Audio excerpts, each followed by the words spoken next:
Okay, welcome back, everyone. So for those who were in 2023, summer of 2023, at Sony PlayStation, we first introduced the concept of a panel that we didn't have before, and I think it worked quite well. At least that's what many people said. So I thought about bringing it back, and choosing what topic was quite easy. First of all, because we didn't have time to make a poll, so I just pulled the topic that I personally feel I can relate to, and most of my career was around, which is to optimize video quality, right? So that's what I think I personally believe I contributed the most in my career so far. And I would really like to know from the three panelists and our moderator, are we done? This is really the fundamental question that many people are actually asking me. What's more there is left to do? So without further ado, let's get started. So I will let Narciso. I don't need to introduce Narciso, at least to this group, but maybe he can speak a little bit about himself or go to the next slide. So bios are there. Floor is yours. Thank you, Ioannis. As Ioannis has presented, has introduced, we have this panel session, and there will be three panelists that I place them by alphabetical order of their given names, that are Christoph Bampis from Netflix, Denise Noyes from Meta, and Yilin Wang from Google, and myself, the moderator, Narciso Garcia. And we have here a brief bio of each one of the persons. That is, Christoph Bampis is Senior Research Engineer on the video algorithms teams at Netflix, and he's focusing on advanced video quality research, development, and systems across Netflix business domain. And he joined Netflix 7 years ago after obtaining his PhD at the University of Texas at Austin. Denise Noyes is a distinguished engineer in Meta's video infrastructure team, and she had led a variety of initiatives from writing Meta iOS video player, improving QoE for short form video, optimizing Facebook and Instagram's data consumption on cellular network, and not only in the glory, but also in the lower part, she has reported and fixed many bugs along the way. Because as you know, our life is glory and other time not so much glory.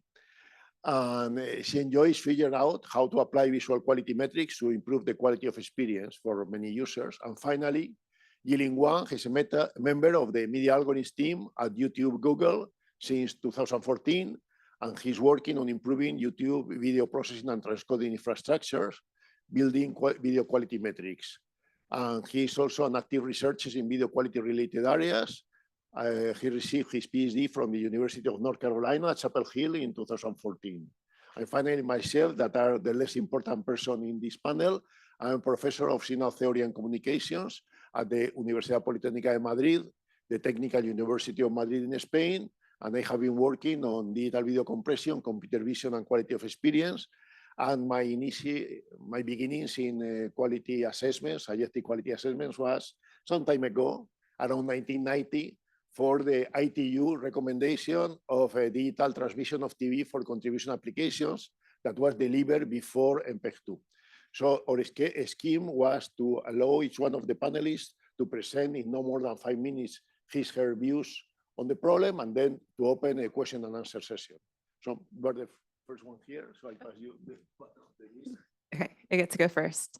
Okay, so you heard my brief bio. I think one of the things I wanted to highlight, I think my background is somewhat different than a lot of you all here in that it's not a traditional like research academic background, but I've had the opportunity to work on video infrastructure at Meta for the last 10 years and kind of gain expertise in the space by working closely with experts such as Ioannis. So I feel very blessed and figuring out how do we take all of these amazing advances in quality assessment and video encoding and work it into our products to hopefully deliver a more delightful experience while you're watching reels on our platform and help optimize for business metrics along the way. Specifically, I work on our quality of experience team. So we own things such as our client-side adaptive streaming algorithms. We also do quality decisions at upload transcoding time. So if you're going to upload a video, what transcoding settings do we use before you send that? We support everything from short form video, longer form video, messaging use cases, and things of that nature. So in terms of what is left to optimize, I've written a very long list of notes to myself because I don't expect to be out of a job anytime soon. Maybe I don't know if that makes me optimistic or pessimistic that there's so much stuff to fix and so much things that we could and should still be doing. So one of the big areas I've been working on is really how do we optimize our usage on cellular networks? So I know this was one of the things that was touched upon in one of the earlier talks today. So much of the global internet traffic comes from videos. We contribute a not insignificant amount of that. And how can we do better? How do we make the right trade-offs? How do we optimize not for bitrate or for resolution, but really for the acceptable visual quality? So we've made a lot of progress in kind of thinking about things in the mindset of acceptance annoyance frameworks. But right now it's still very much one size fits all. And we know that there are all sorts of like contextual ecological factors that we don't necessarily take into account based on the user's situation, the type of content, what they're optimizing for. Are they on a very limited data budget? Are they someone who seems very sensitive to visual quality in an area we should push further? So I think there's a lot of room for kind of optimization and better adaptation to different contexts. We also have to think about how to balance visual quality and performance. So especially for our use cases, which are a lot less intentional. Like people don't sit down and are like, I'm going to go to Facebook and watch a movie for 2 hours. They're just going to scroll through reels and hopefully find something that catches their interest. So how do we get the balance between prefetching content correctly, fetching it at the right quality, but not too high of a quality that the video starts quickly, looks good, and kind of catches the user's interest. There's a number of new formats that might become popular in the future that we'll have to adapt. So the last few years, it's been a lot of optimization around short form consumption. Will that last forever? Like, I'm sure there will be the next TikTok type app that, I don't know, I don't even want to predict what it will be, what's popular with the kids these days. But I'm sure there's going to be some new formats that we'll need to handle and we'll need to optimize for. One example is like generated content. So how do we think about visual quality for generated content? Devices and wearables are becoming more popular. How do we think about that? We also deal with a lot of user-generated content, so it's not pristine source coming in.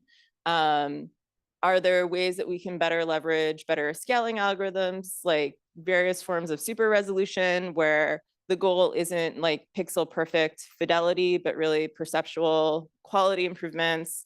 The more magic we do on the client, can we trust that the content looks the way that we think it does on the millions and billions of different Android phones out there, for example? And how do we think about those quality metrics? Anyway, long list of things that I think that we can and should improve in the future. And I think interesting areas of future research as well. Yeah, I can go next. Thank you. Actually, you covered a number of points I wanted to share, so now I have to improvise on the spot. But maybe I can start by sharing a little bit about what our team is responsible for and how this taps into some ideas I wanted to share today.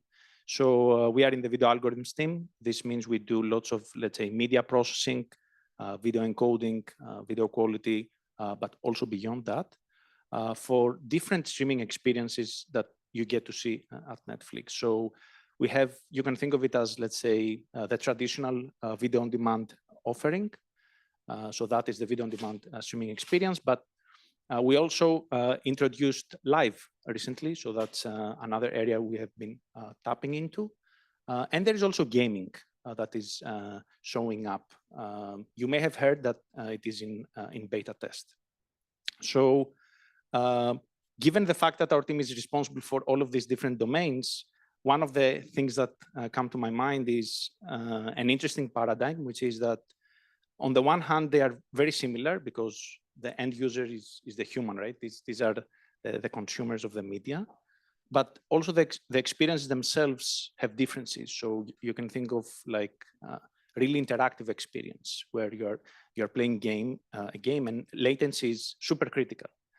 So the trade-offs between, let's say, more standard trade-offs of visual quality with other streaming metrics for video on demand do no longer hold to the same extent. Maybe they are similar, but they don't apply as is.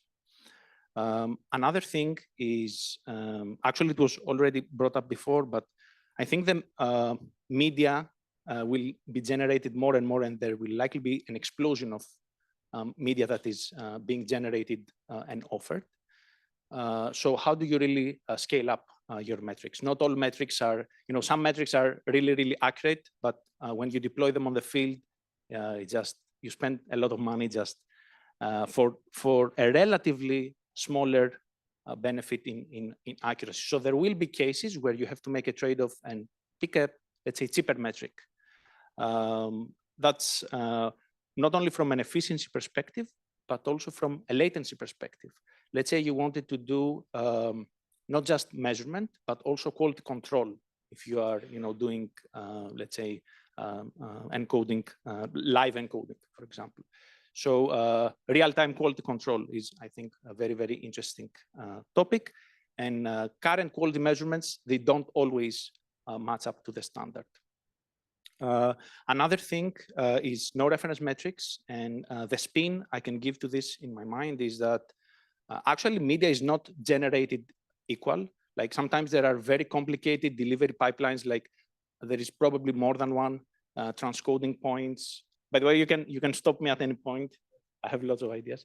But what is interesting to me is that let's say a single one-size-fits-all paradigm where you measure, at the beginning and at the end, it doesn't always map. So you could have, I like to think of it as different probing points in your delivery system, let's say during ingest, but also as you go all the way downstream. And these different measurements, they give you different types of information, not only what member gets to see, but also how the media has evolved from its, let's say, ingest all the way to the final endpoint.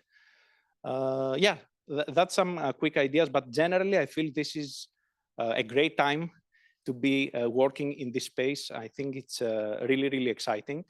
So yeah, we get to keep our jobs, I guess. Yeah. Thank you. Yeah, Dennis and Chris. Yeah, it's more difficult, and yeah, not much left for me.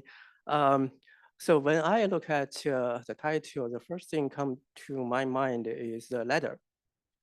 So today, YouTube, similar as some other company, still use resolution to define transcode ladder. And what's the shortcoming of that?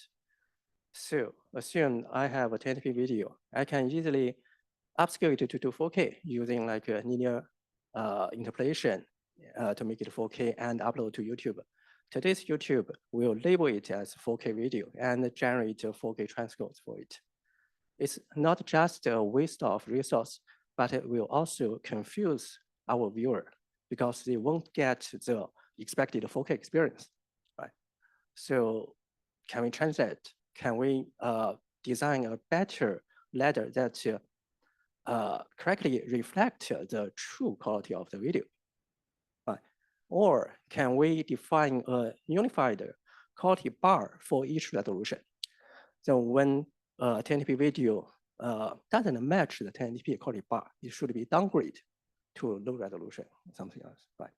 I think that's an important topic and with a practical impact. So in my mind, ideally, the transcode ladder should be purely defined based on the absolute perceptual quality. The resolution bitrate configurations to achieve the expected quality, and their capability are kept by the upload quality. That comes to my second point, which is the upload quality improvement. So for UGC platforms like YouTube and Facebook, many uploaded videos are in relatively low or medium quality, right? With lots of artifacts like blur, noise, camera motion, or low resolution, all those things. Which means those videos can never have high quality transcodes to satisfy the viewer if we can using like enhancement technology to significantly improve their quality to have huge impact, including like watch time. However, like high impacts come with high risks, right? It's still unclear how to detect and mitigate the potential negative impacts like over sharpening, over smoothing, hallucinations, right? We don't have that metric to do that. On the other way, the efficiency, right? Those metrics, those models, models become more and more expensive. How to apply them at a large scale, right? For example, on all YouTube videos, today, we don't have such many TPU to do that. Can we have a better way? Yeah, that area has lots of opportunities for exploring. My third point is partially related to this topic. So before optimizing video quality, we first need a model to measure the video quality. We know today is the age of LLM or multimodal LLM. So everyone sees the power of MLM. It's a trend on all internet data. And and it's natively support multimodal, which has not been sufficiently addressed in traditional like VQA area. Right. So in that case, given that, do we still need a specialized video quality model? I think that's the question, right? Are there any inherent limitations to applying MLM in video quality assessment, right? And what's the future of video quality model development? I think that's the question bothering me for a long time, and I would like to hear the opinions from this group. And yeah, I will stop here. Thank you very much for your introductions to the problem.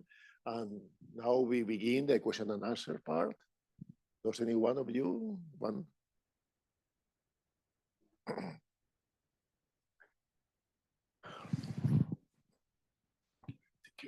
Thank you. Yeah, thank you very much for this very introductive and also the insight information that what you are looking forward for. But one of the problem right now we are feeling as well that all our quality metrics that is normally, most of them are for our 4K and higher resolution and also, but now if you think that when the 70% multimedia consume on mobile devices, so how we have to make a shift toward this side, especially with the quality metrics as well, that can be cover the mobile devices, not only because the conventional all we are doing from last 30 years to optimizing the normal quality of the matter. But now it's a shift, big shift is there, like in the form of shorts or a TikTok or also in the Facebook as well, the short videos that we have. So is there any thought on this one?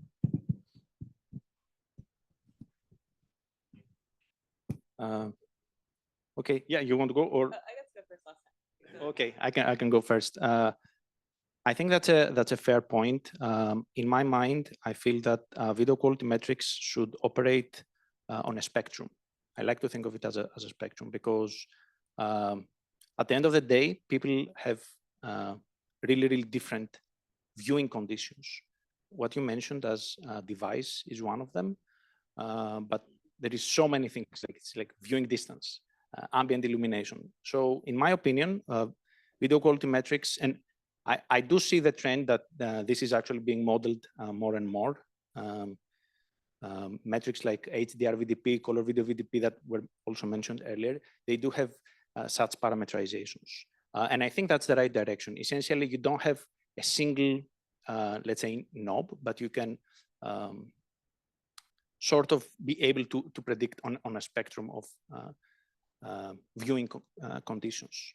So yeah, that's how I would put it.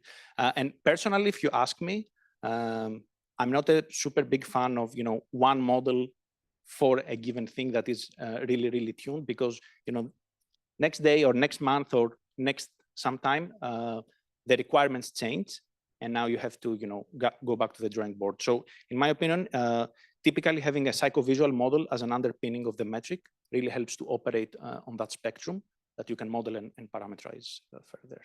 Yeah.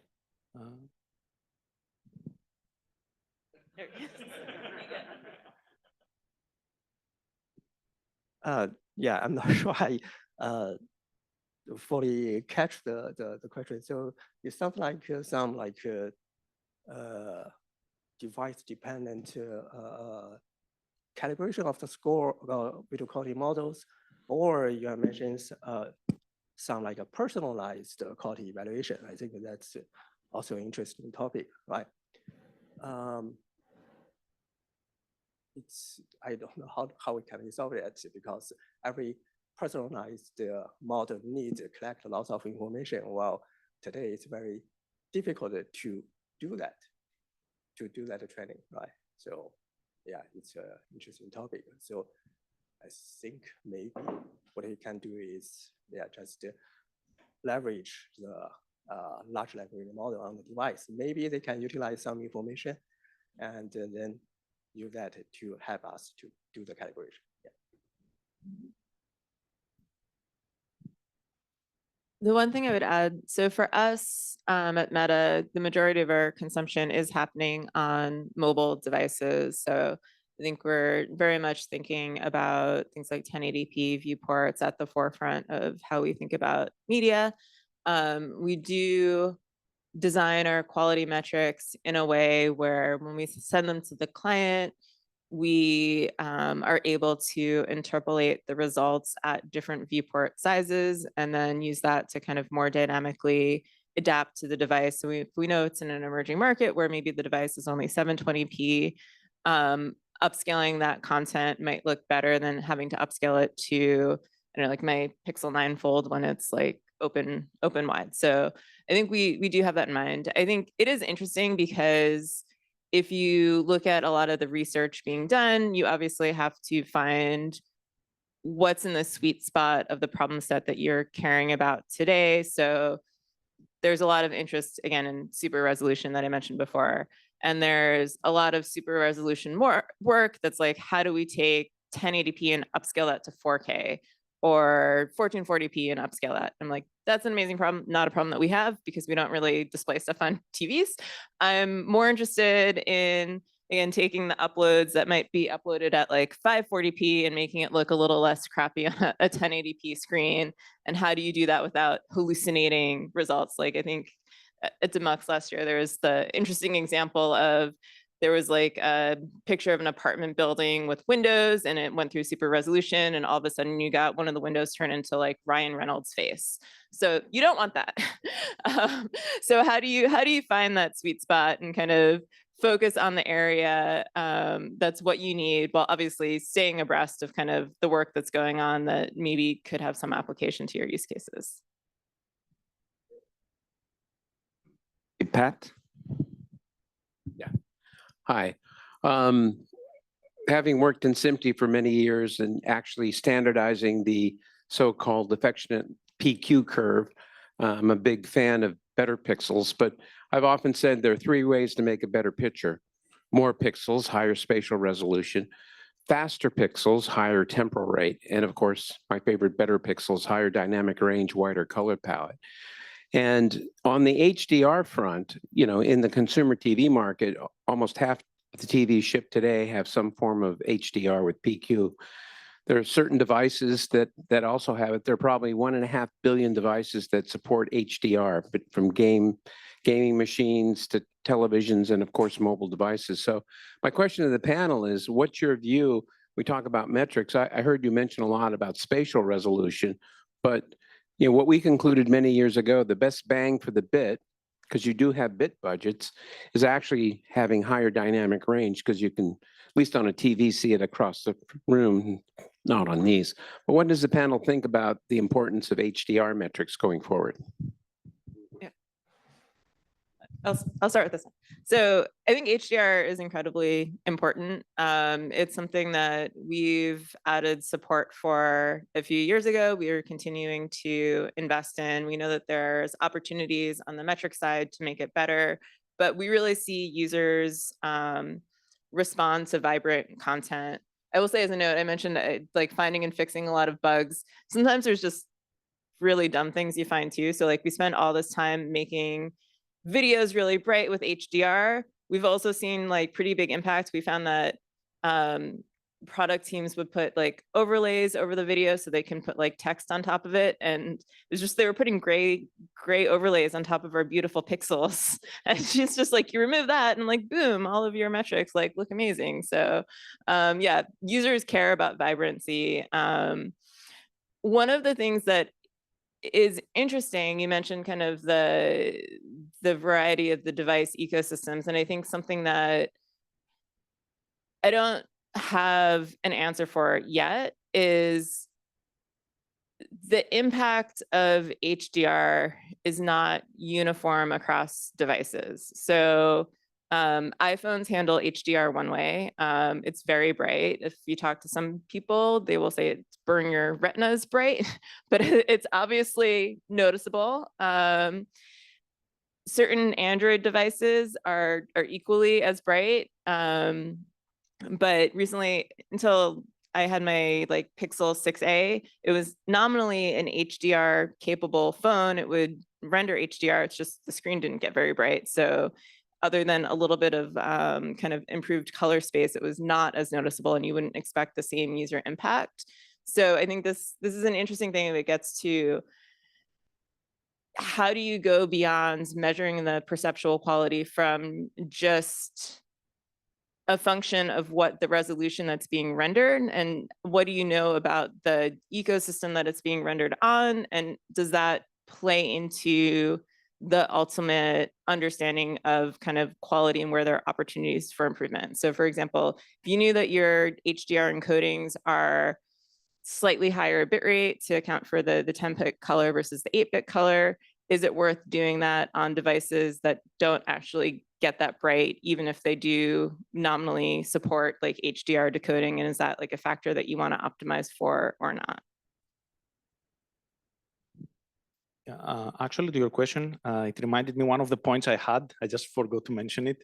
I think HDR is very pertinent from the metrics perspective. I think we saw the previous presentation where there were multiple results showcasing that there is a gap. So right from the get-go, I would say it's not a solved problem. And from the metrics point of view, I do see quite a bit of, let's say, room for improvement. There is an extra component that I like to think about this is that if you think about serving HDR at very, very high bit rates, then there is a very big cost associated to it. So an extra, let's say, thing in my mind when it comes to HDR video metrics is the accuracy on the higher end. Making sure that, let's say, if you want to deliver like really, really high quality, let's say premium viewing experience on a TV, you are doing this effectively, but you are not blowing up the bitrate budget when you do that. So accuracy of HDR metrics at the higher end of the quality range is, let's say, an extra consideration, at least in my mind. Yeah. Yeah, we all agree HDR is a very important application. But to build a reliable quality metric, we need a reliable quality data set. Especially if we will train a model, we need a large-scale data set. However, conduct a subgroup test for HDR experiment is very difficult. Last year, we released a public data set for YouTube Shorts HDR, and we evaluated on mobile. So we first try the cross-source evaluation, and we found the result is very noisy. For most people, they cannot tell SDR, HDR on their device because their mobile phone is relatively low end, so it's no difference. Then we have to do the in-lab study, which is very expensive and can only conduct for like 300 videos, which is insufficient to train a model. So so far I don't have an idea how to overcome that problem. Yeah. And Any other question, Pablo? I'd like to follow up a bit on the HDR because let's call it back in time. So when we started to develop subjective assessment recommendation, PT500, they put a lot of attention on the viewing conditions, right? So the green room, I mean the gray room, all still like that, right? And after the years, we saw that to assess standard color gamut things, probably you don't need to take so much care about that, right? So you get similar results in a lot of conditions which are not so laboratory wide. But HDR is slightly different. I mean, HDR is particularly good to encode bright parts, but especially to encode dark parts, right? And seeing dark, I mean, watching at dark scenes makes a big difference if you are doing HDR or not.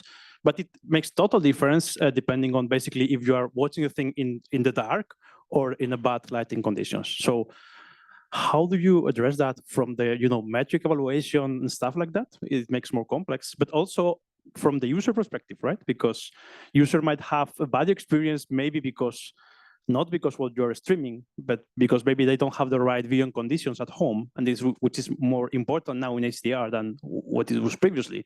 So they will kind of blame you, but you don't have control about that, right? So it's a tricky situation. Kind of joking, but not so much joking. Clear that the user will not blame himself or herself for the bad choice of the device or the bad location of the device. Okay. You want to go ahead or? Okay. I can share one thing. I think you make a very fair point. I like to maybe take maybe a step back and decouple the two problems. One is measurement. In other words, if you knew what the condition was for that particular consumer, can you predict what the quality they received? That is, and the reason I mentioned decoupling is because if you get the measurement right, then, or you have models that allow you to, let's say, generalize appropriately, then there are a few different ways on how you take these metrics into deployment, how you decide to apply them. Right now, I feel that the two problems are a little bit coupled, like the metrics are not good enough, or some of them are good enough, but they are not deployed as much. Then deployment concerns have this, I feel like, I like to think of it as a fan out. Like, you predicted score for a single condition or for some buckets of conditions, but then you don't really know what happens when a member or when the consumer gets to experience the content. But I like to separate the two problems. If the measurement is precise, given like conditional on a couple of conditions, then this can be brought into the application as well. Because you can do things, one thing you could do is you can have like a reactive mechanism, right? You can have some metadata knowing what the client, I think it was also mentioned a little bit earlier, like you can have some sort of feedback loop where you know where you are streaming, and then you can do some sort of lookup if you have the measurement, if your measurements can correspond to what the consumer is getting.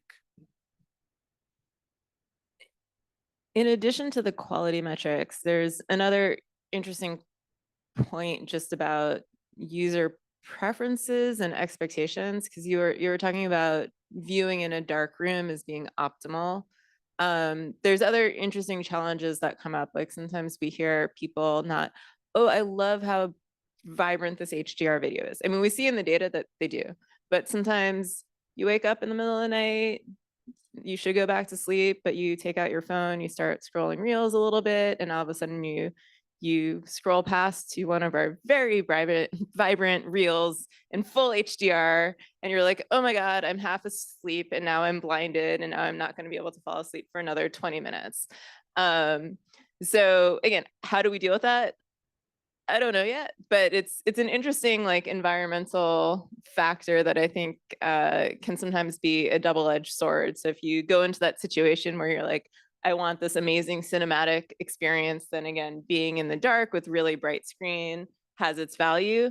In other cases, maybe it's not the right time and place for that. And again, that's beyond the scope of quality metrics, but kind of thinking about the user's overall experience with your product is an interesting challenge to try to address.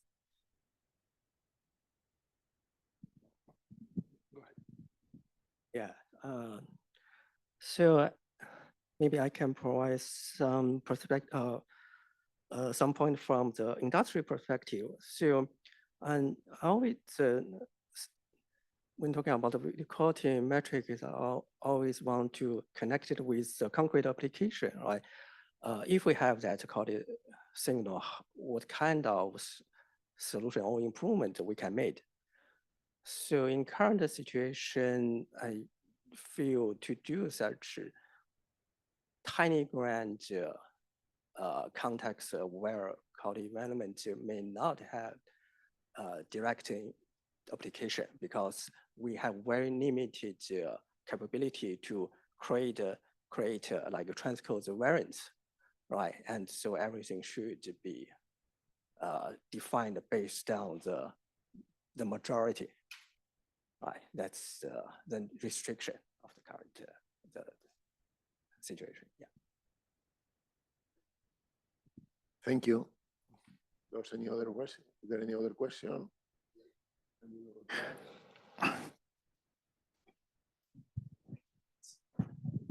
Just want to comment about the HDR. I agree with you, and then a couple of panelists talking about that, which is HDR is not just the brightness, right? So I think maybe there's something that as a community we need to think about, which is how we select HDR subjective. How are we going to do the subjective assessment in HDR? In particular, how we select the source materials. To just give an example, right? So I work for Disney. So Star Wars content that we did HDR remastering, but the HDR in the Star Wars content is not bright. It's actually using the lower coded values to represent the rich kind of the gradient or the grade scales in a very, very low luminance range. And then another example, some of our rendering content, like Pixar titles, they really push up the boundaries of the brightness. They can go 1,000 nits or above. How can you kind of like design your subjective assessment to handling both use cases? I think that's very important. I think as a community, maybe we should think about this, especially in the HDR type of subjective assessment. Because in the SDR, I think there's most of the devices are harmonized. Most of the content is either kind of like mastered at the 200 nits or 100 nits. There's just less of that problem. And I have another question I can leave it for later, but I'll just leave it here for now. Thank you. I have a question. So, those who know me, I spent a number of years as a professor. So when I think about a question like this, my fundamental question is, what PhD topic I would suggest around adaptive streaming today, right? So the question that at least has been bothering me, which I don't think we have a solid answer, and I want to hear your opinion if we do. Currently, the state of the art is what we call ABR ladder, right? So you create N representations in N qualities. What is the optimal N and why? Why is YouTube choosing, I'll pick a number, I don't know, let's say 10, and Netflix picks 7, and Facebook or Instagram picks 3? Have we solved this problem? What is it to be gained if we solve it correctly? And just to add, the chunk length. Let's go to the chunk length later, but I want to hear the panelist's opinion. Have we solved the simple number, right? It's a number, it's an integer number.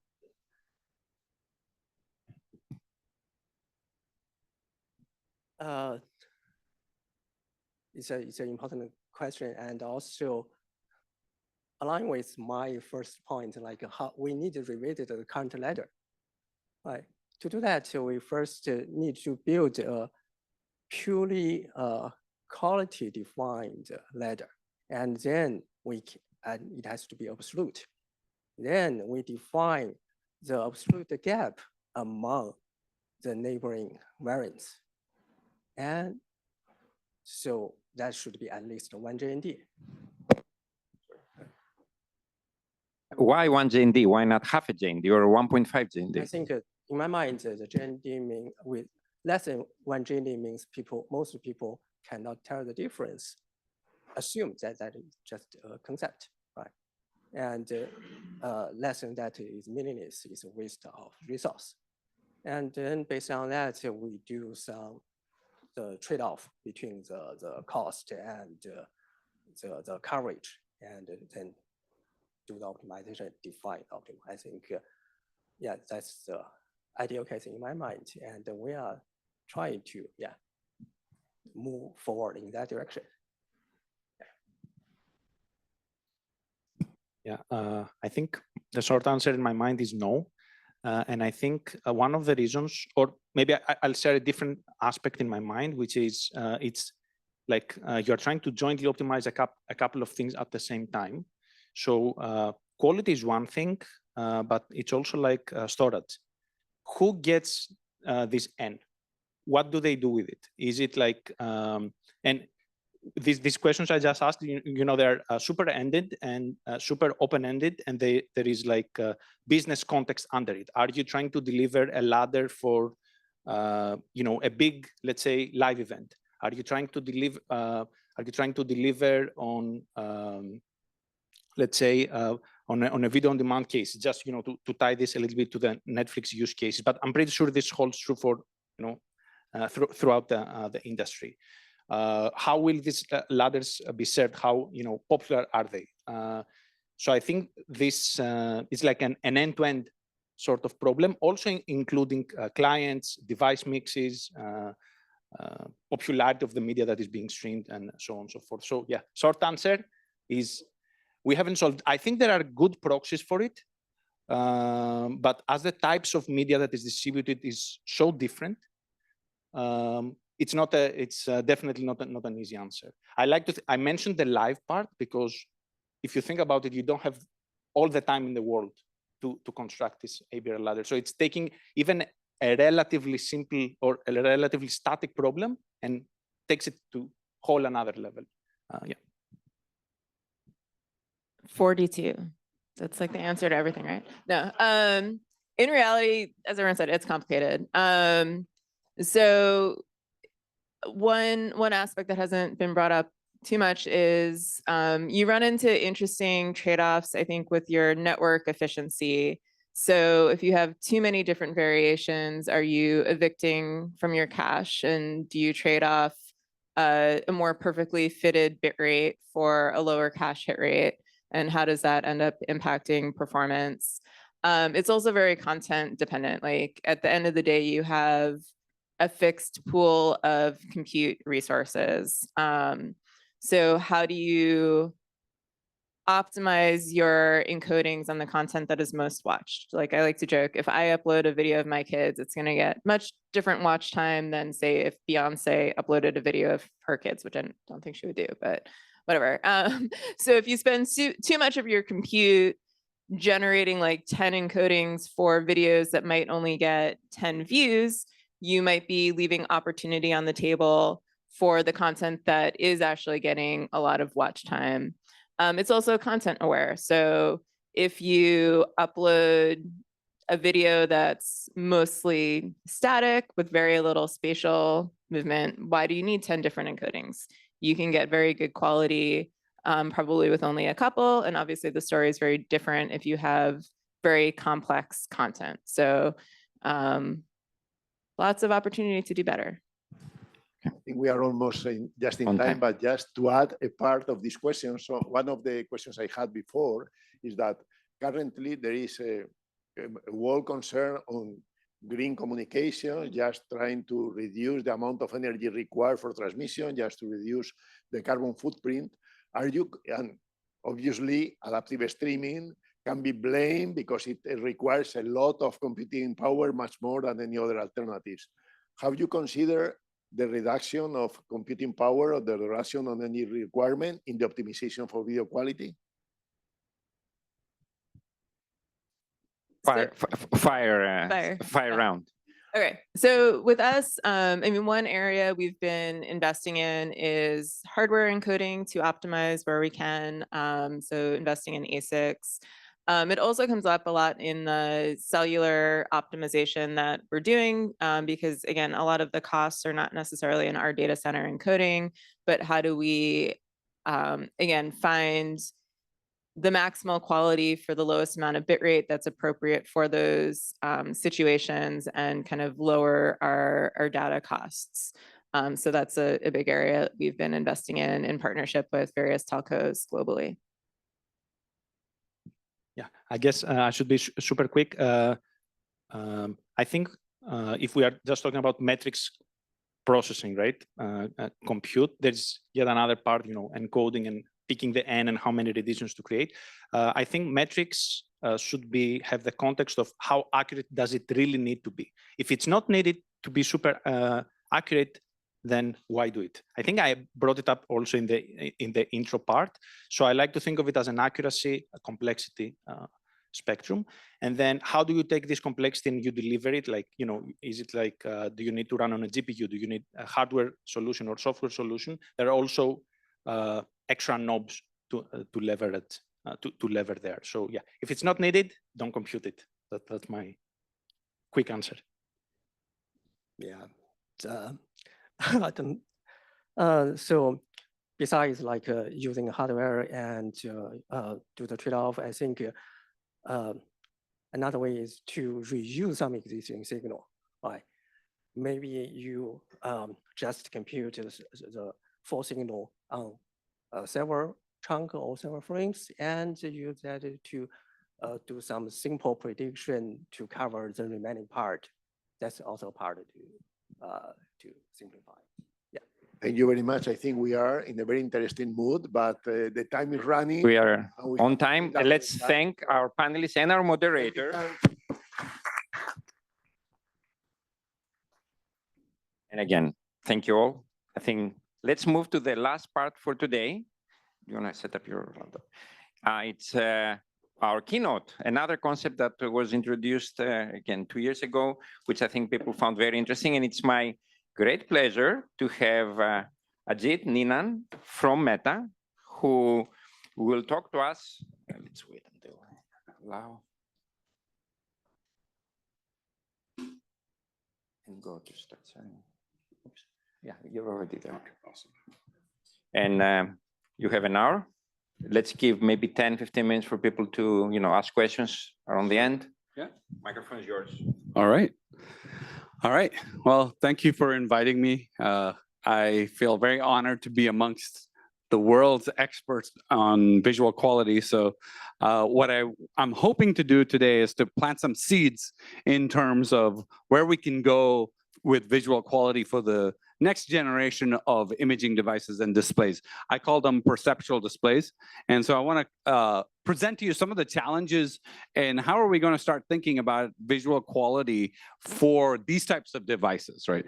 So Jonas asked me to introduce myself. I didn't prepare for that. So I just threw one of my slides that I had as a backup, as this is my resume in one page. I was born in Africa, grew up in India, and went to a whole bunch of startups doing all sorts of video processing. And then I was at Dolby for many years, starting the Dolby Vision program with a core group of people. When Dolby was still an audio company, we were looking at high dynamic range. So I got to build the first ever mastering monitor and the concept that made HDR stick, which is the Pulsar. If you haven't seen the Pulsar, it's like a 4,000 nit display. And the best part is people would say, why are you building such an insanely bright display? And what's funny is exactly like you said, right?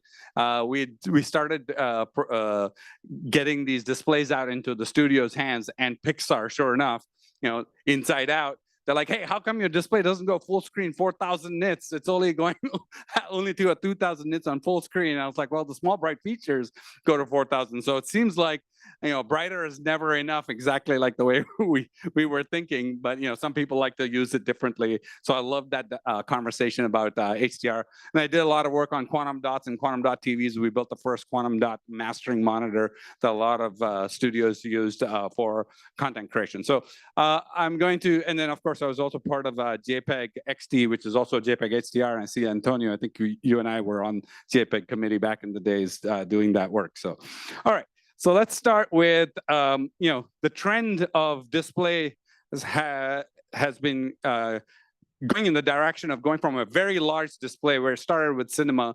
And the reason is why you could only make one very expensive display and then everybody had to watch that one display.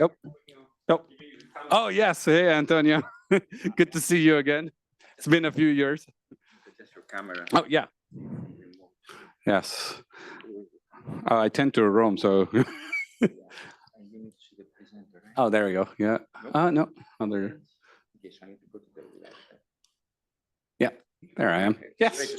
Yep. I'll try and stain. So it's my. Yep. Okay. I got enough dynamic range here. All right. All right. So. Yeah, so display started really large, and then the trend seems to be it's moving, becoming smaller and getting closer to you, and it keeps getting smaller as we go to the point that now we're wearing the displays, right?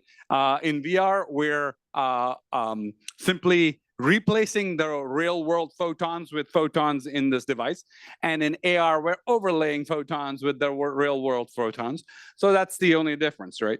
And then hopefully one day we'll get contact lenses, which, I think it's a little ways to go, but there are people working on it. So interestingly enough, we need to look at what these displays can do. So if we start looking at these displays in the real world, rays of light hit an object and it comes to our eyes, and we're getting different rays from different parts of this object. So we see two different images from each eye, right? On a display, we've been projecting it to a display plane, and then we look at that display from that projected plane. With AR and VR and variable displays, or what I'm calling perceptual displays, we actually have the opportunity to replace that with two displays that can mimic the real world. For example, if you have a projected plane display, when you move your head, you see the same image no matter where you're at. In a AR or VR device, I have the opportunity now that I can present two different images to each eye, that I have your spatial location of where you are at, so I can reproduce the rays that are from the object to your eye like the object was really there. So this is a new opportunity. This is going to unlock spatial computing for us because we can actually create objects in our space to our brain, right? So traditional displays have been talking about visual quality and image quality from the point of view of 4 axes, right? We talk about resolution, dynamic range, color gamut, or frame rate.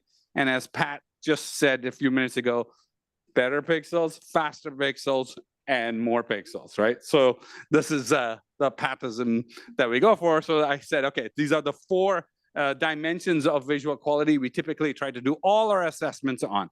So how did we come up with, like, how do we grade these displays on those 4 axes? With preference, right? When we first presented the PQ at SIMT, we talked about what is the total dynamic range that we want to make these file formats and everything like that hold. We did user preference studies, and we said, okay, how bright does this display need to go? And then when we did that study, it turns out that people actually want 4,000, 10,000, 20,000 nits, in fact, and more of the population you cover from people liking it, right?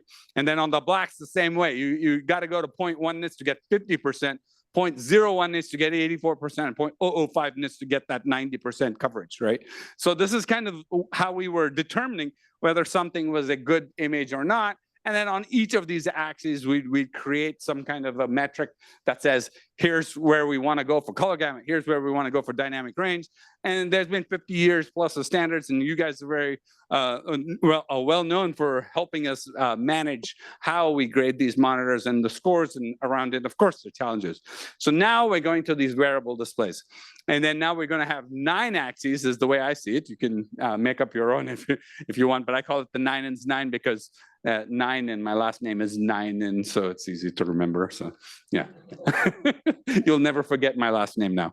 Okay, so okay, so instead of dynamic and range and color, in addition to dynamic and range and color, we have field of view, and the resolution takes on a different meaning. We have something called accommodation vergence, which we'll cover in a second. We have degrees of freedom, which is like how much you can move in your space and represent these objects. We have latency, because if you have your head moving and you can't present that image, you got a problem over there. And then of course, frame rate and then correct stereo, binocular vision are all becoming critical aspects of this, right?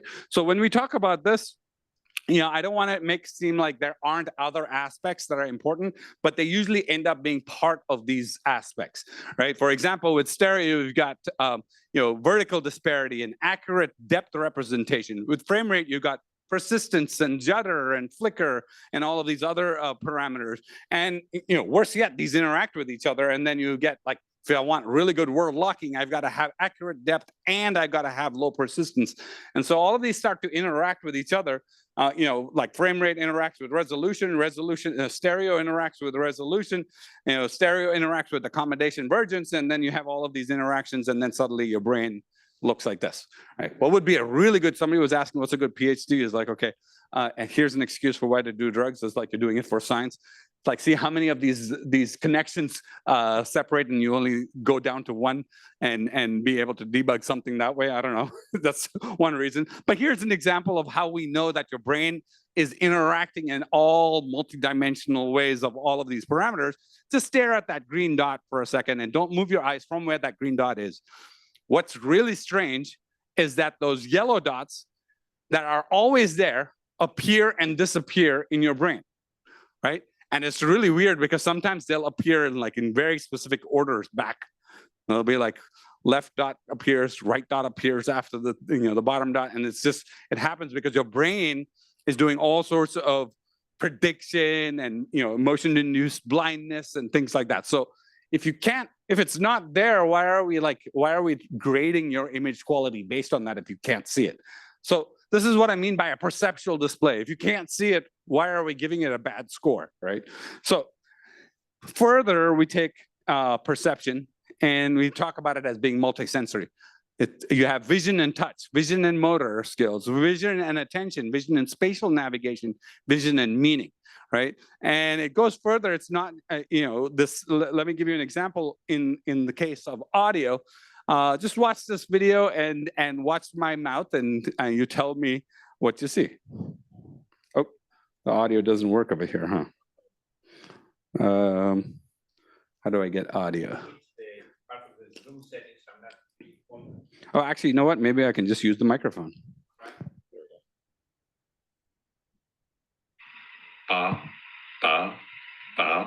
Take a look at this and listen.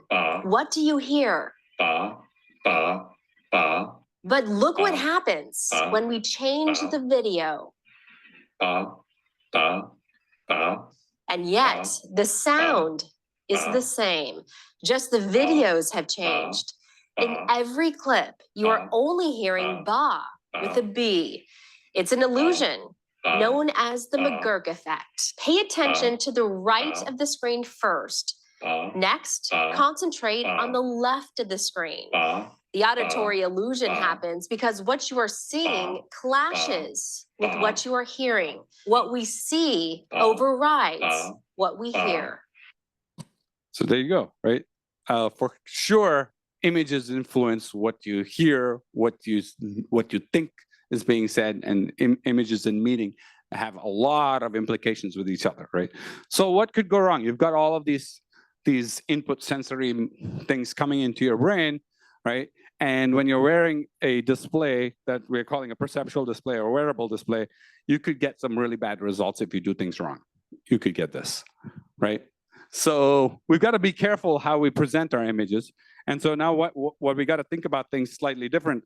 We got to start talking about image quality and image comfort, right? And that's where we have to start, like, we need some standards around image comfort, because we don't want people building things that just are going to make people have a really bad experience, right?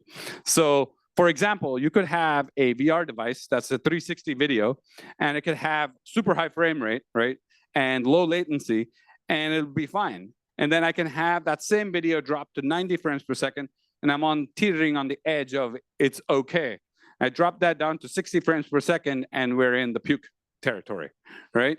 So this is kind of like also part of visual quality. You have a perfect image, but you don't have the right frame rate and the right latency. You're definitely going to have to, rethink your strategies, right? So, okay, so if I'm going to extend the scale, what I want to do is I want to add those other faces from being, hey, this is not that great a picture, to, hey, I'm super happy with this image quality, to like, hey, I'm throwing up, this is a bad picture, bad experience, let's stop this right away. So, that's what I said is like, those are critical and these are preference. So we're extending preference to critical and preference now. So, we got to start thinking about what is the minimum viable product, and what is the minimum viable product requirements for these products, right? It's not a black and white answer because it is really application dependent.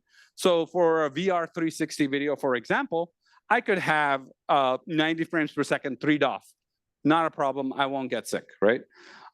If I had a headlocked video where I'm just sitting and I'm just watching a screen, I could have a headlock video and I could drop the frame rate to 48 frames per second. So I'm calling that 0 DOF because it's headlocked, right? So every app and every experience or the way you're presenting this can have a different set of requirements, but we've got to create some minimum requirement, right?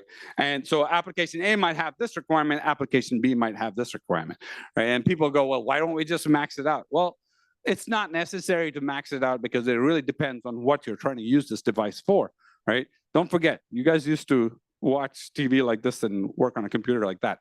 At least I did. I don't know about you guys, but I think I actually watched 9/11 on that little TV. So that's how much we put up with, right?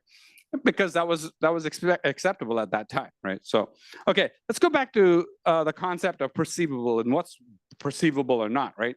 So if we wanted to measure perceivable, we could always use, I actually didn't have the slide before, I had the next slide, which I'll show you. We could always have, simplistic ways of doing it, but a lot of vision scientists like to do fMRI studies and actually probe the brain and its chinchillas and all sorts of things like that to actually get signal to see what's going on in the visual cortex, right? But yeah, at Meta, we don't do those types of things. At least my team didn't while I was running that team. We used buttons, and when you hit the button, we know whether you like it or not. And we use the psychometric function. Simple enough, large groups of people, when they hit the button is when you know there's a difference from no difference. And we can measure that out and map it out and say, here's where a JND is or whatever we decide. This is not new. As I said, we were in JPEG and we used exactly this, right? You do DCT and you decide to throw out certain number of high frequency components, and that's where the psychometric function was drawn, and that's where we'd set our QP values, right? Same thing with PQ, right? We had gamma and we were trying to stretch the dynamic range. And this is my representation of a color volume. So you have RGB and then you have the brightness and it creates the volume. And so if you have a certain number of bits for a small volume, you have to distribute all the possible code words in that volume. If you suddenly blow that same volume up, you need more bits and you need to represent it clearly. So clearly what was 1 JND apart with a small volume when you blew it up becomes 5 JNDs apart in a big volume. So clearly, you need more bits and you need a better way to represent it. And that's where, SMPTE 2084 came into, the PQ curve came in, is we just measured on that display that I was talking to you about every JND with user studies to see where human perception sat. And we had a curve, and then that curve basically defined what our EOTF function looked like. So, okay. So the next thing that we like to do in the world of wearable devices is impedance matching the display system to the human visual system. Well, what does that mean, right? If I have a ton of data. I have all the data in the world, and I present it to my display system. Some of that display can't reproduce it. Let's say it's outside of, it's a Rec 2020 color gamut, and the display is layer, Rec 709. It's going to throw out some information there. And then that gets presented to my human visual system. And my human visual system, you're looking at only one point in the picture. A lot of that data gets thrown out in your brain, and then you just send that to your brain where it interprets this image, right? So this is kind of a waste of energy because we're not impedance matching, right? A better system would look like this, where I know what the human visual system is doing, and I present it with only the data that's needed, and then that goes to the eyes, and it's perfectly matched. So that's a perfectly impedance matched system, and basically when you get perfect impedance matching, you're not wasting power, and you have a good quality image. If you dial it in one way or another, you're either losing image quality or you're losing power, one of the two, right? So, all right. So impedance matching, let's talk about foveation. This is my favorite thing to show foveation works. Look at that black dot and don't move your eyes off of that black dot. And when you see this image, tell me how many black dots you saw. 2, 2, 3, 3. Great. Anybody see 13? There are 13 dots, right? Why? Because of foveation. I don't think this is a huge surprise to people, but what's super interesting is now I can reduce the amount of data that I present. If I take a 360 image and I place it out, that's a ton of data. That's like 12 4K images, right? And if I present that and I take a foveated area where I do high resolution in the foveated region and I do low resolution in the other areas, I can save some power. But is that where I stop? Probably not, because there are other color things that I can do. I can desaturate colors or do things that match human visual system better, and I can actually lower the power there even more. And frame rates in the peripheral are different than the frame rates in the foveal. So lots of opportunities to optimize. So when we're talking about visual quality, we need to think about it from a human perception point of view and what the human is going to be seeing, rather than just like comparing images one-to-one, right? So that's basically the challenge of wearable displays. Here's another one. So we're talking about persistence of a display.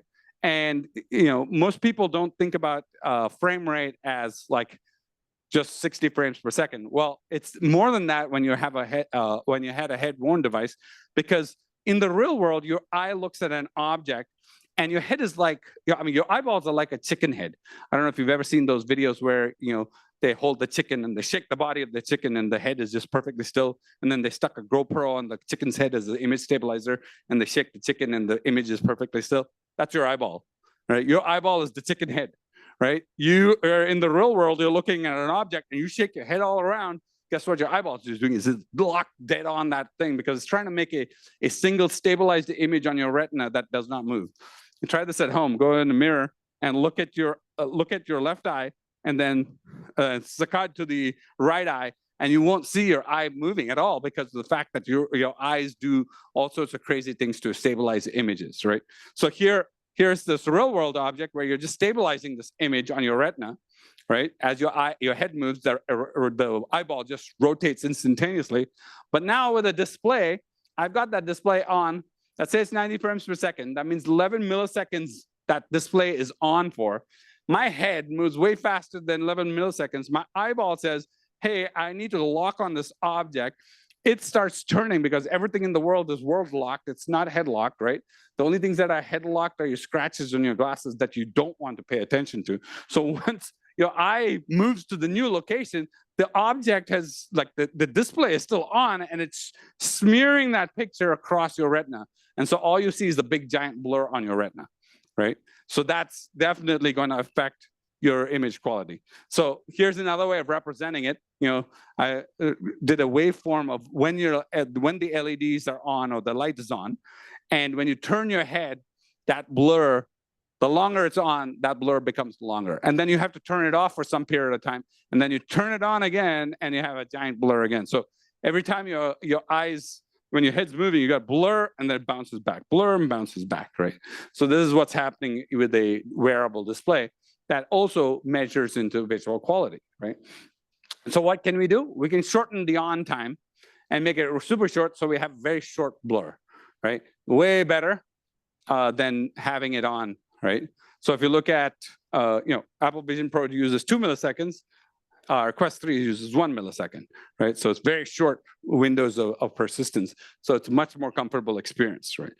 Only problem though is 1 millisecond of on time means very low brightness because you just cut all the integration time on your eye. So you're only getting 10% of the possible brightness that you could have had more. Well, maybe there's other ways of doing this. So, I've been pitching that the display manufacturers try to simply image stabilize. Cameras, we've been image stabilizing for years. Well, why don't we just take the same frame and simply shift it, right? In the opposite direction of the head. So your head's moving this way, well, just shift the frame. It's the same frame moved over, and now it stabilizes the image. What was only 10% now becomes 20%. I just doubled my brightness for free with the same frame, right? Well, but that's going to cause some artifacts because the longer and longer I put it on for, the depth of where that's supposed to be has some error, but what error can you tolerate? That's the question, right? So these are the things that we need to figure out because you can think of this as MTF, right? So you can think of this as temporal MTF, we have spatial MTF. The temporal MTF is when I'm walking, like this is going to blur the image. So you can think of it as like my 50 ppd is pixels per degree device becomes a 25 ppd device when I'm walking, right? That's because of the persistence. So can I make that better and better? That's the goal. It's like get super low persistence. And this is the type of stuff that we have to analyze as well for image quality. Then there's the type of display. Micro LEDs and LCOS and all of these DLPs, everything have some kind of, oops.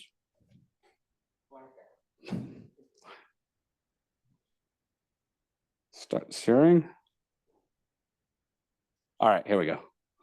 Okay, so LCOS, for example, is frame sequential. It's RGB, RGB. So if my head is turning, I'm getting R in one place, G in another place, B in another place.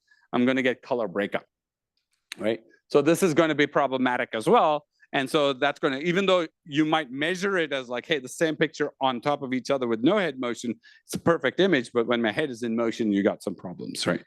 So this also affects world locking, which is like, hey, if I want to give you a convincing experience that this object is locked in space over here, when I move my head, I need that persistence to be low because otherwise I'm dragging this image with me and then it's bouncing back. So this object simply just is like an earthquake all the time for these objects in virtual space, right? And that's not what we want, right? So we need to fix that. So okay, so world locking errors can be, due to many, many different things. So how much of this error is tolerable is one, so that we don't get into puke territory, right? The other is, okay, what applications can tolerate this? Maybe not all applications need to be perfectly world locked, right? So we can tolerate some amount of swim, that's fine, but is it comfortable is the question. And then like world locking in the periphery versus the foveal, completely different requirements there. And AR versus VR. AR, I'm definitely going to see this shaking because what? I have world as a reference. In VR, I don't have a reference. It's going to be bouncing around, but I might accumulate this debt of like comfort that it might, after a while, when I take off my headset, I might feel like a little nauseous, right? So it's like, so it's not just while the experience is happening, it's how much accumulation of debt in your brain is happening. And so after the experience, you should have a comfortable experience as well, right? So we've written a whole bunch of papers on this. If you guys want to go take a look at this, Kevin Rio and Scott Merson have written some really good papers in terms of tolerable jitter for world locking, right? Then there's flicker effects. Given a certain frame rate, as you increase your luminance, that object will start looking like it's flickering, right? And so do you need to increase it or not? Well, Ferry-Potter law says the frame rate needs to increase based on the log luminance, right? But that's not necessarily true all the time because it doesn't hold above 1,000 nits. And if you want to ask Alex about the very detailed study, he'll give you all the details there of why that doesn't hold after 1,000 nits, right? And then obviously objects in the periphery can handle lower frame rates, so you don't need to increase frame rate when you're in the periphery. And the size of the object also matters. So if it's a small object, it flickers differently than a large object. So all of these determine frame rates when you're presenting this. So I'm talking about flicker, not judder, right? So judder is objective motion, basically. Okay, so next is what we talk about binocular. We were talking about stereo. So what we want is a good binocular experience, right? One of the problems that we do have is that, glasses, when you put them on, if you look at your glasses, even when you smile, you'll deform the glasses. And that means the two displays are going to be off. And that is not a very good experience because your eyes don't like looking down and up. And that muscle is not supposed to be exercised because the world doesn't do that to you, right? So we got to be careful of how we do that. So we're always thinking about how to compensate for that. So you need some kind of sensor to be able to detect, hey, the glasses have deformed, I'm going to fix that, right? And then there's luminance and color disparity. Waveguides are notorious for having different color across space. So now when you have two different colors on top of each other, it gives you some binocular non-uniformities and binocular color disparities, which become uncomfortable as well. So you can see that these all can cause depth errors and cause all sorts of other problems, right? So visual quality now has to extend into color non-uniformity and things like that, and pixel size, alignment, the layout of the pixels itself can tell you like how your brain aligns objects, right?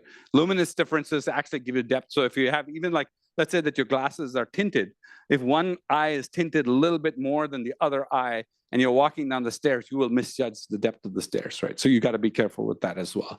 So it's not just the real world; it's also, the images and the real world both have this effect, right? So, and a really interesting thing is if a dim image is presented to one eye and a bright image is presented to the other eye, the processing time for the brain to register is different.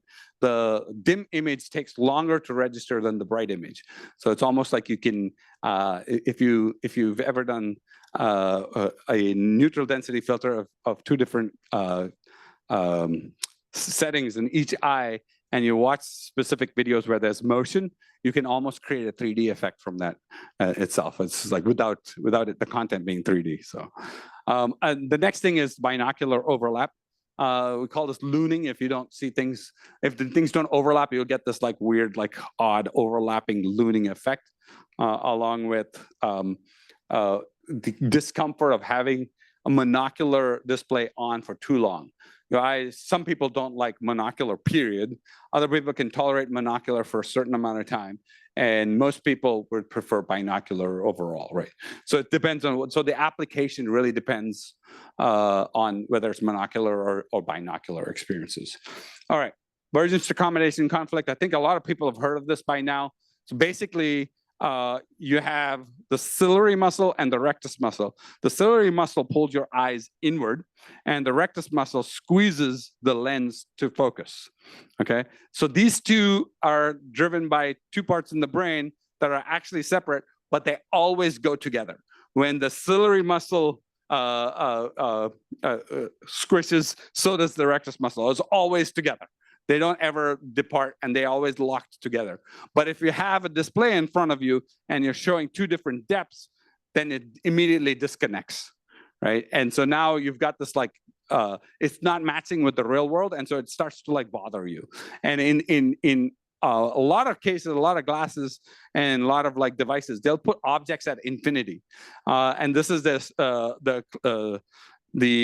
stereo conflict problem where I can guarantee you anything at infinity is going to collide with anything in the real world because everything is behind it. So if you have an object that appears behind that wall, you're going to have conflict, right? Your brain can't decide whether it's infinity that it should be looking at or if it should be looking at the wall. So it's not a good idea to set things at infinity. It's just very bothersome to the eye. So it's better to have something close at about 1 diopter where everybody can see 1 diopter.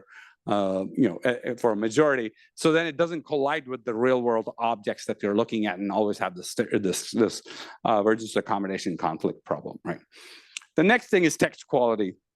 If you're going to do anything, right, you want to do text right because you're reading text messages. You're doing all sorts of things with your device that has text in it. So there's a whole bunch of things that affect text. MTF, the contrast, black on white, white on black makes a huge difference, right?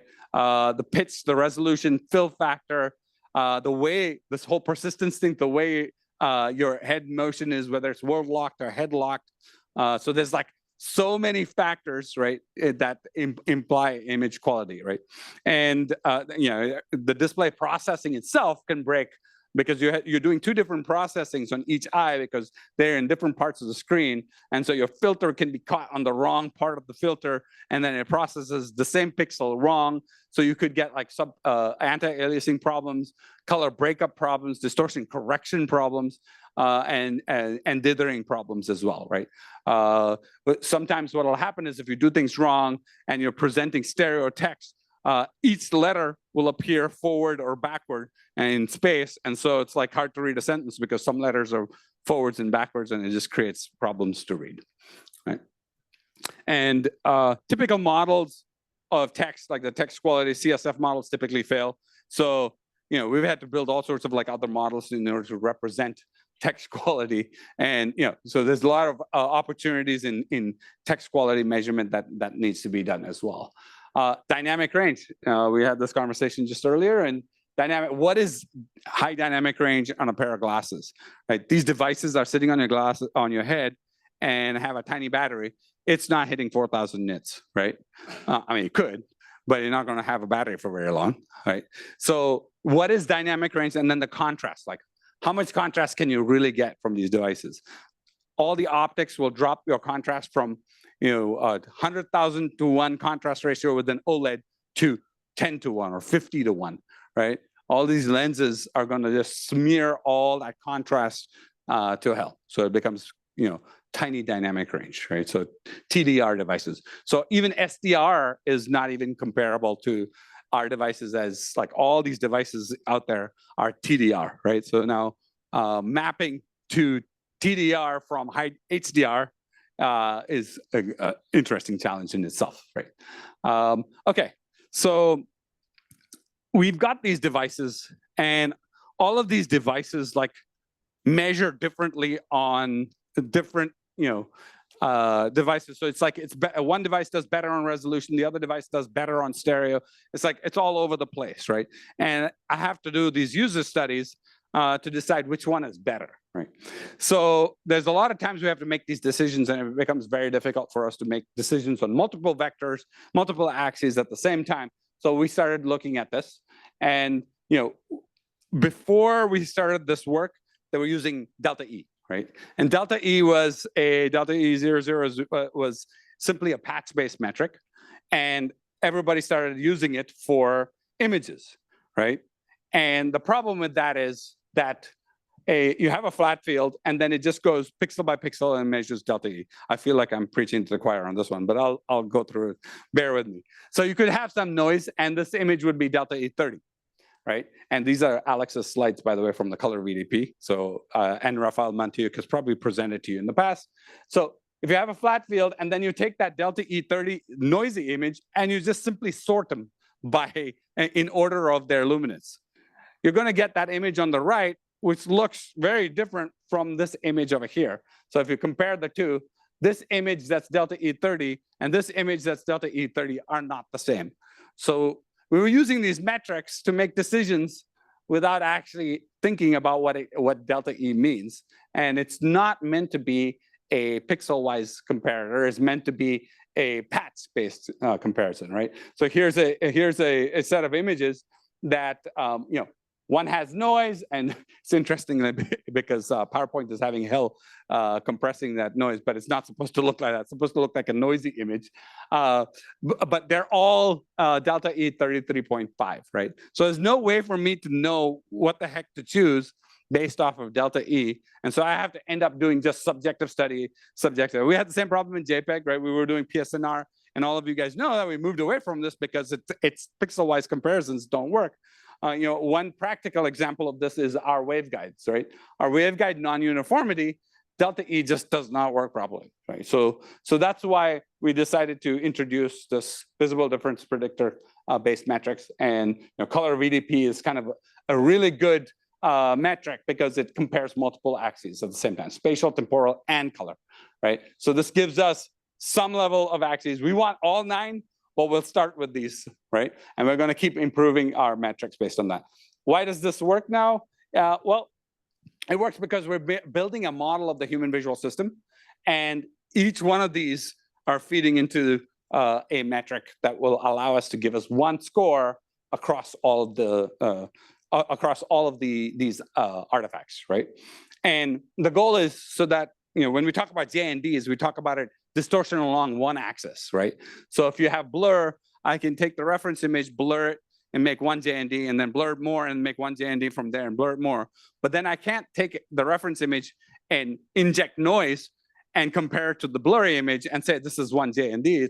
It doesn't compare, right? It's very difficult to compare those two. So the idea of this color VDP metric that we've created is that we can allow us to compare from the user's point of view.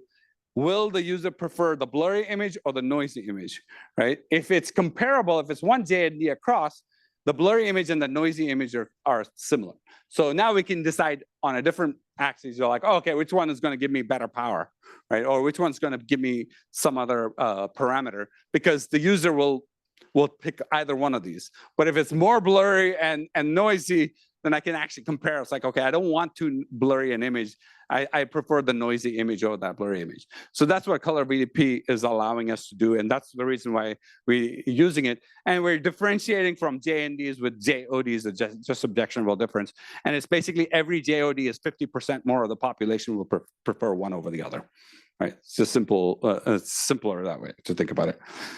So the next thing we talked about, I mean, all this perceptual stuff, we're talking about all the axes and we're comparing full images. Now we actually have to start talking about like perception to the brain. So we also want to have foveation included in there. So we need to start like a foveated VDP is another metric that we have that actually takes into consideration foveation and how the human visual system works, right?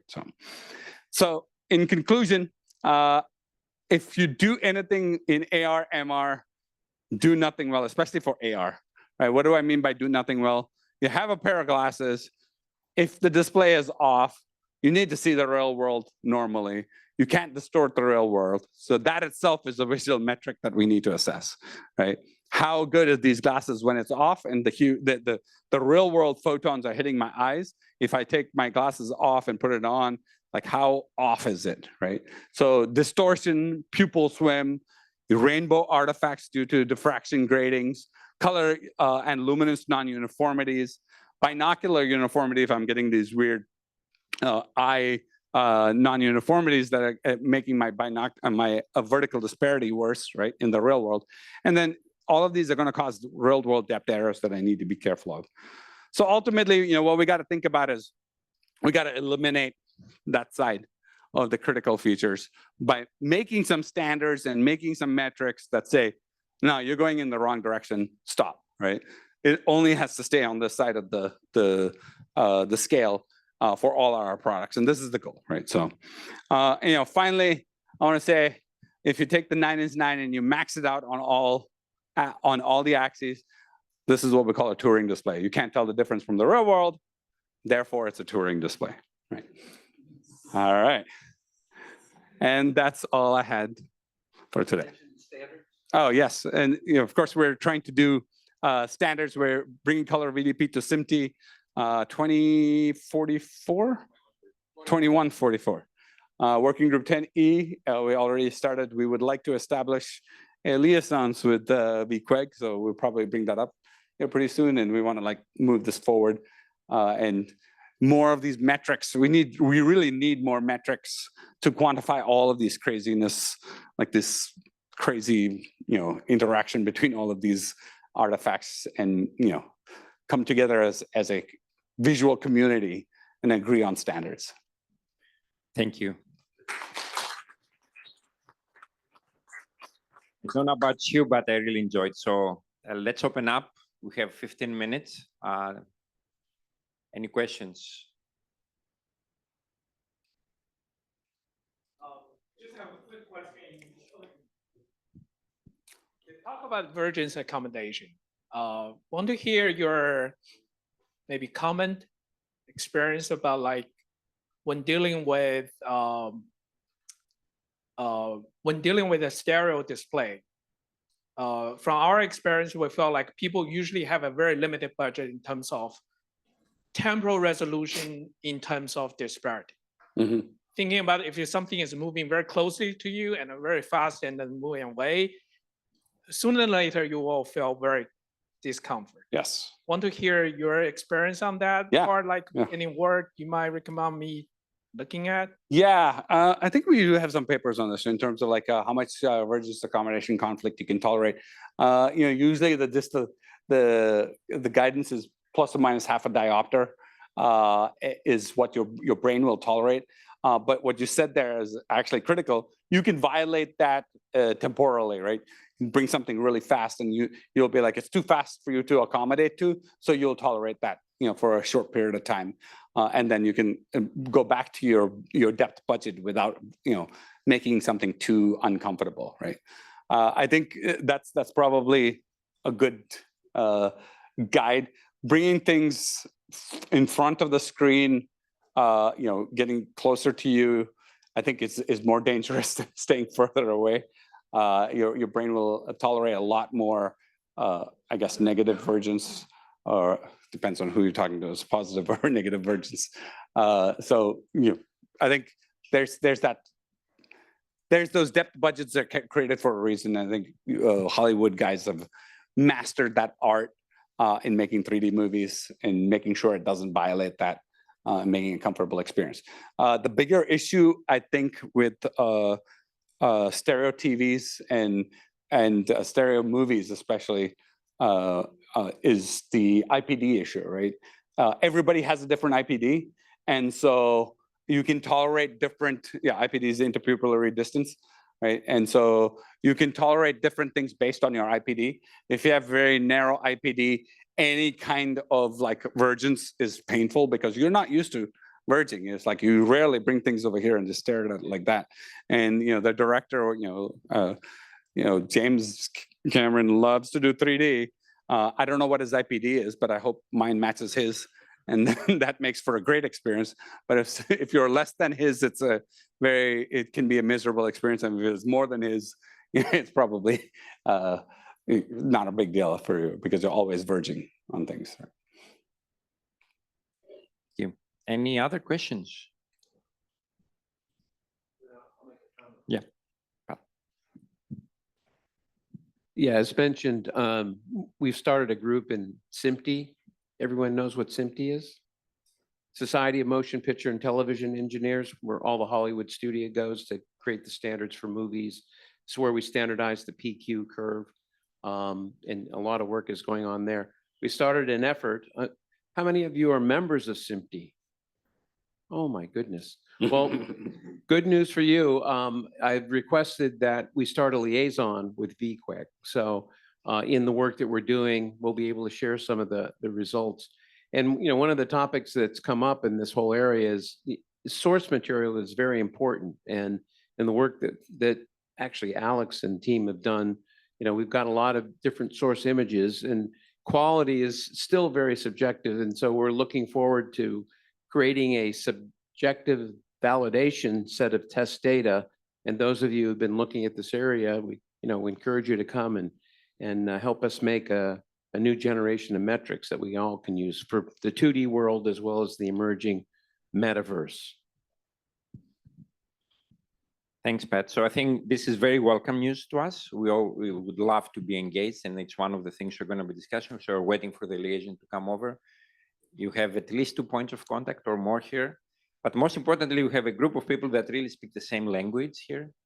Not everybody knows all the details, so that's why I enjoy about you that you really bring a very fresh perspective. I always learn in every presentation that you give, and I think that it's very important for this community to be aware of the problems and contribute as much as we can.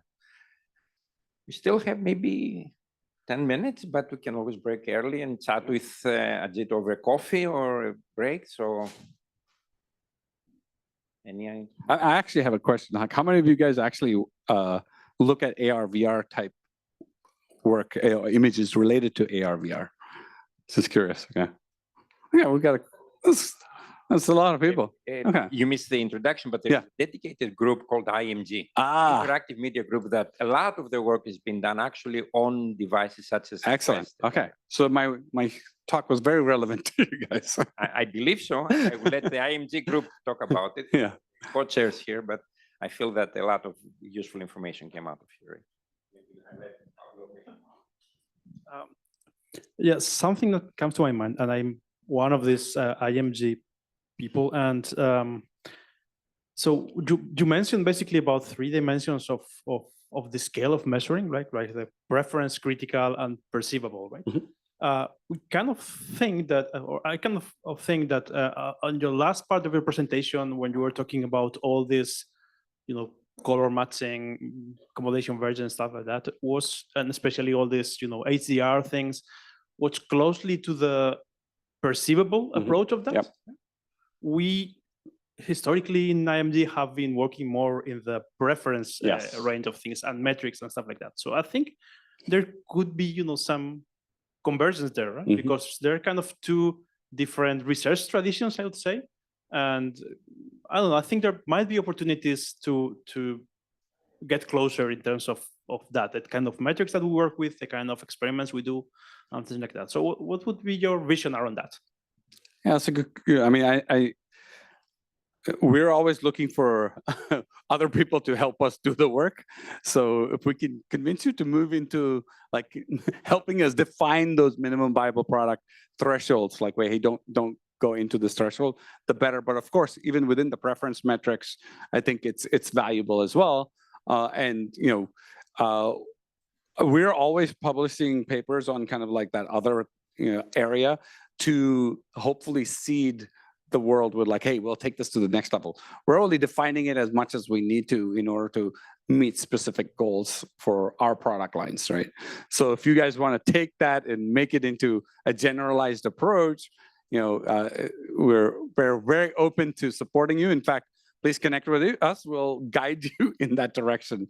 On the preference side, I mean, yeah, of course, we're always happy to, guide that as well. Of course, if the metric makes sense, we'll always use it ourselves, and we're open to like partnering. I mean, it's one of the reasons we're working with SIMT is because it does give us that preference metric in terms of we're not going into the comfort area yet, but we're going still into the preference side as well over there as well for color BDP. But that's my concern, is that there's not enough standards groups actually working on the comfort aspect and setting some thresholds on like what the comfort is.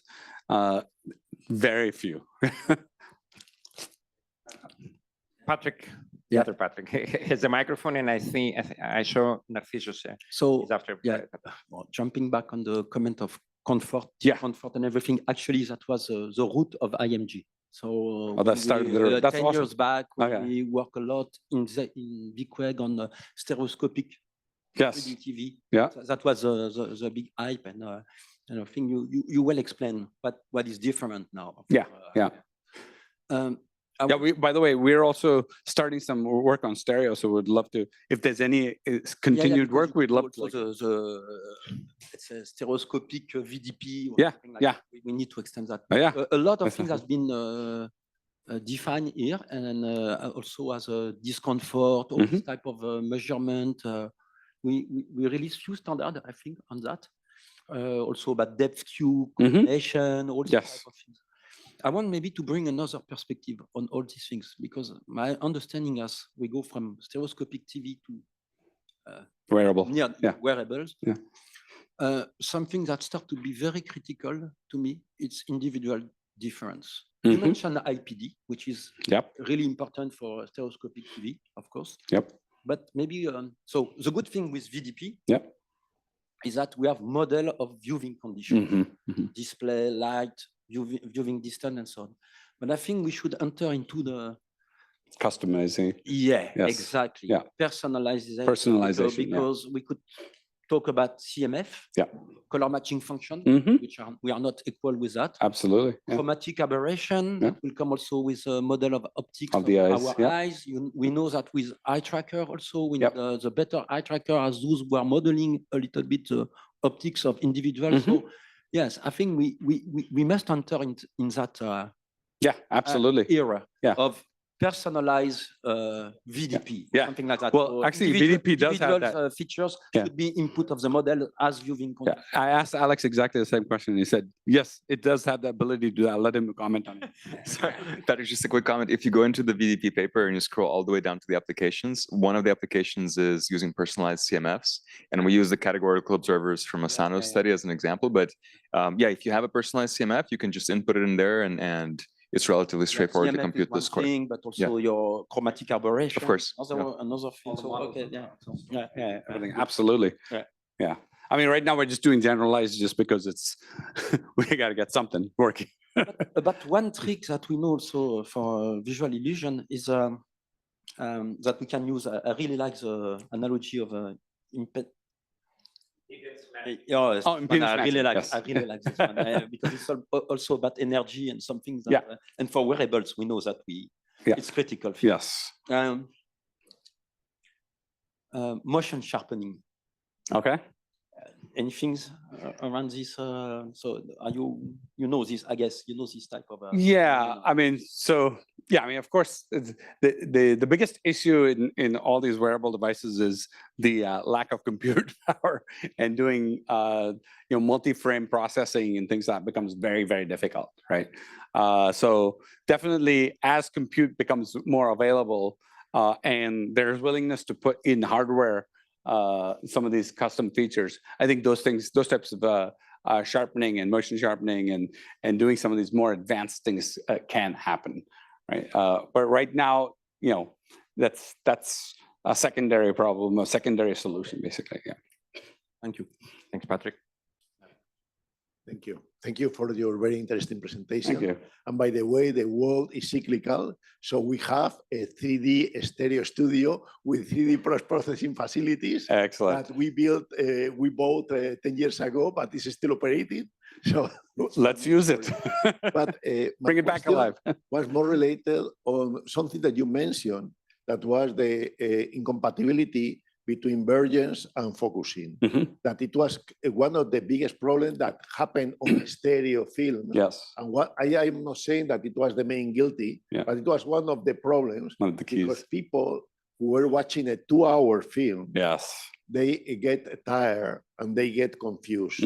Nowadays, you mentioned that was a minor problem, but the longest time I have seen a person wearing a wearable could be 15 minutes, 20 minutes. I mean, have you considered what will happen when you extend that time with the tiredness rise because you are doing two incompatible things? Yeah, yeah. I mean, this is one of the main reasons why don't present things at infinity and don't have the whole depth range available to use, is because you want to, there's content that's in your interaction range, and then there's content that can be further away. And how you present that is basically the key to avoiding some of these. And then also the application of like, what are we doing and for how long? So you don't get that fatigue, right? The cognitive load, to make sure you don't get into a very bad cognitive load state, right? So that's it. Opens to my next question. You didn't mention anything about latency in yes. the display and the relation between that latency in the display and your reactions. Yes. Yeah. It's one of my axes, but I didn't dig into that one. There is for sure. We've done a lot of research on the latency aspects and how much. The good thing is a lot of the processing engines now understand that latency is an issue, and they do all this reprojection work, and how much reprojection error and things like that are. It's kind of like the focus on on latency. So and a lot of the engines today, if you talk to people, they're always talking about warping to the future to predict where the object is in space. Fetch. Yeah. Fetch.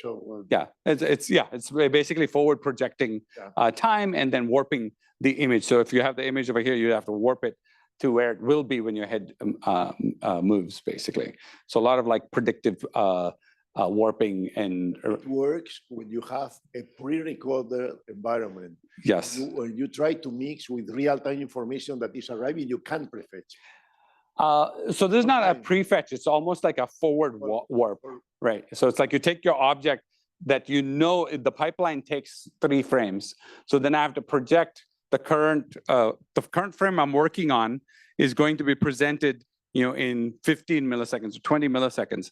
So then basically what I have to do is take a current frame and project it with the IMU and the head motion and knowing everything, I have to project it to where it's going to be in 20 milliseconds.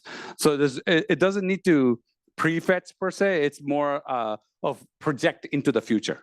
But in that case, you need to have the information 20 milliseconds before.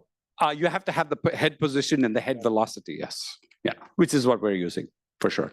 Like everybody is using that now pretty well. I mean, it actually works incredibly well because, for example, field sequential displays LCOS, projects RGB fields separately. And if you don't forward project to the right space and time where your head and your eyes are, the color breakup is just horrendous. When you reproject to the correct place, it actually becomes tolerable. And then the only thing you can't solve for is saccades, right? Because your eye moves from one position to another. Being able to read the eye velocity and compensate for that velocity is where the color breakup happens. So all the head motion, spatial reprojection actually works pretty incredibly well. Yeah. Take one more question. Okay, yeah. Right? 9. Thank you very much. Very interesting talk. And there's a lot of things to be learned from us as well, because the new dimensions that you put it here, that's really, really interesting. I would like to know that one, do you have because I remember that when the Oculus moved to Facebook at that time, it's Facebook, right? So we have some discussion about to be used with the AR, VR to use this physiological signal as well, the brain signal as well. Which signal, sorry? EEG signal. Oh, EEG, yes, yeah. So these signals we have some discussion, we have some meeting. That's what before the COVID I'm talking about. So still you are reconsidering these points to be included in your frame of mind, or right or not? It's just yeah. So the EEG signal I don't have as one of the vectors that we're using in here, but yes, I would put that in kind of like the state of mind that would feed into like what you need for these other vectors. So everything I was talking about is more image related. There's a whole other dimension of, like, for example, weight, right? The glasses can't be more than X grams because you can't wear it for more than 15 minutes. And then that itself creates fatigue. And so there's a whole bunch of other aspects like center of gravity, and then the EEG inputs and those types of things that can also help the imaging case, but it's not directly an imaging problem. That's why I didn't put it on there. Yeah. Thank you so much for your presentation. I was just thinking of, I mean, you're probably aware of it, but if you do instrumental measurement of these devices, there is this working group of ICDM that is working on measurement method for AR and VR, and it's not like a simple task to measure on these type of displays because of the size and the size of the instrument and so on. So, but if you're aware of it. Yes, I am very aware of ICDM and the work there. It's like, yeah, that's very good work over there for sure. Characterization is like definitely the first step, in terms of like being able to measure these things and see that there is a difference and what causes the human problem once we have that characterization. Because before, like you said, we didn't even have the characterization data that, hey, this is this many, this is the amount of latency, this is the contrast ratios, this is so ICDM is doing a lot of those, that good work over there. Now we can take that and actually, being that we can measure it, do the user study to see where are the thresholds where these start to break, right? And it's like, in terms of latency, what is the J&D of latencies and those types of things? Yeah, even getting the consensus on what the latency are and what type of latency you are talking about. Is it glass-to-glass latency? Is it head motion to head motion to photon latency? Yes. Yeah, absolutely. Yeah, I've seen them doing that. Yeah. So yeah, more metrics are needed for sure. More groups working on it, the better. Yeah, agreed. Yeah, thank you. All right, I think that's a wrap. And again, many thanks to our presenter. Thank you. And we are adjourned for the day. As usual, those who are visiting need to be escorted out, so we can all meet. Just follow me, go to lobby 6, return our badges, and deja vu tomorrow, right? Same thing. You're gonna pick up new badges.